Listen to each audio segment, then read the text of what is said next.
Today we have one of my all-time favorite sneakers. Today we have the Nike Air Zoom Spiridon Cage 2, and this time we have it in the colorway triple black. This is one of my favorite sneakers that I repurchase every single year. So I was delighted when they brought out a new colorway, and especially triple black. Do you know what as well? This silhouette is my most worn sneaker because I wear this every single day. It is my gym shoe, so I go to the gym every single day. So it's technically my most worn sneaker. This is a bit of a weird one because I feel like these are severely underrated and a lot of people probably do not care about them, but that is why I love doing sneaker reviews, because everyone has their own, you know, different unique taste. So today guys, we are going to take a closer look at the Nike Air Zoom Spiridon Cage 2, e.g. my all-time favorite sneaker. Spiridons were actually originally released back in 2003 and they were intended for the Japanese market only. They were designed as a lightweight running shoe. They were designed by Stephen Smith, who is a legendary designer who has designed the likes of Adidas, Yeezys, Reeboks, New Balance,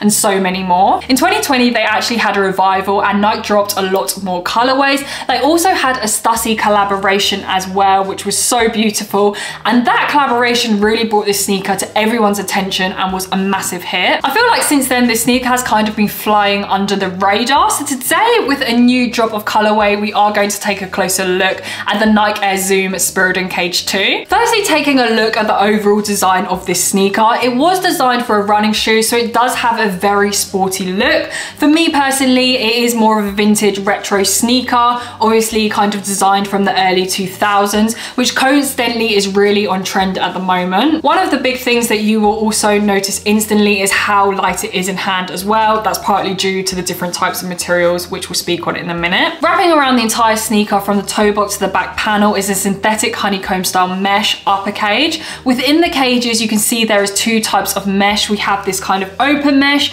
and then there's also this kind of covered layered mesh.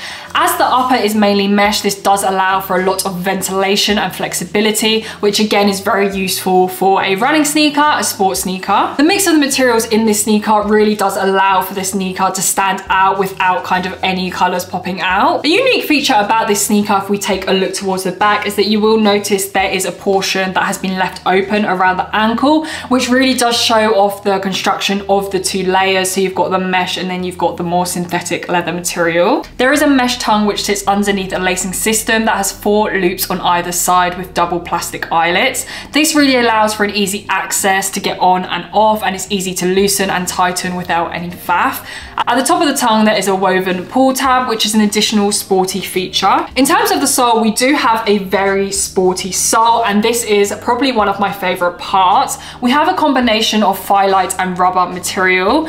The most unique feature we do have is this caged heel system. There is a Zoom airbag inside a protective plastic cage, which Nike says it's supposed to keep the weight down whilst improving stability and showing off the construction of the responsive air unit that merges into a sculpted outsole design. Personally for me, I absolutely loved this caged heel look. I just think it makes the shoe a little bit more aggressive and again very sporty. The outsole has lots of traction, and as I use it for the gym, I can confirm that this traction is very good. In terms of branding, we have a synthetic leather swoosh on both sides of the sneaker. Then we have a rubber oval logo, which you can find on the tongue and on the heel as well. These do come in at £155, $170. They have never really been a cheap sneaker. So obviously over the past couple of years with inflation, they have risen to the price of £155, which I think is pretty average for most Nike sneakers these days. In terms of comfortability, I have a lot of experience wearing these, so I can confirm that they are a great all-rounder, sporty, comfortable shoe. They have the right amount of comfortability that you can go running in them. I've done 5Ks in these, I've done 10Ks. Also, they are very lightweight, which is good for running. And then the main thing that I love about these is because of the mesh, you have a lot of flexibility. So for me, when I'm doing lunges and things like that in the gym, I can wear these on a good leg day because they allow my foot to move. Whereas some other Nike sneakers are kind of very rigid, and for me, it's important that I can basically move my foot like this. These days, you can definitely find more comfortable running sneakers online, and especially on Nike, they sell so many. But I absolutely love the comfortability of these as someone someone that doesn't, you know, go running all the time. Sizing wise, these do fit true to size. I always go for my normal size and they fit absolutely perfectly. As I mentioned, a range of Revival colorways came out in 2020 along with the Stussy collaboration as well. One thing to bear in mind is that some of those colorways were women only. I actually purchased a few pairs of them, and for them, as they come in women's colorway, I always go up a 0.5 size. So for a women's colorway, I get a 7.5, and for the just kind of normal, I guess, men's colorway, I do go for my normal true to size, which is a size 7. So that is something to bear in mind if you were looking at another colorway that is kind of an old colorway. While we are in the topic of colorways, that is one frustration that I have. Obviously these have just dropped, but they don't really drop a lot of colorways. So if you did want to check out any of the colorways, you would have to buy them for resale. The last pair I actually bought, I had to buy for resale, and it is probably one of my favorite colorways that I do have. But look, I literally wear them till they are beat. But this is like a university blue and white colorway. This is probably my current gym shoe that I wear at the moment, but it is getting battered. But I'm just not at the stage where I'm ready to let go yet.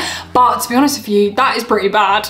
I think about 2 years ago as well, I picked up the white and red pair. I actually bought these off StockX at the time, and they were actually less than the retail price. So I actually got them for cheaper, which I was so happy about. But yeah, these two colorways that I've got are women's colorways, so I had to get a 7.5 in these.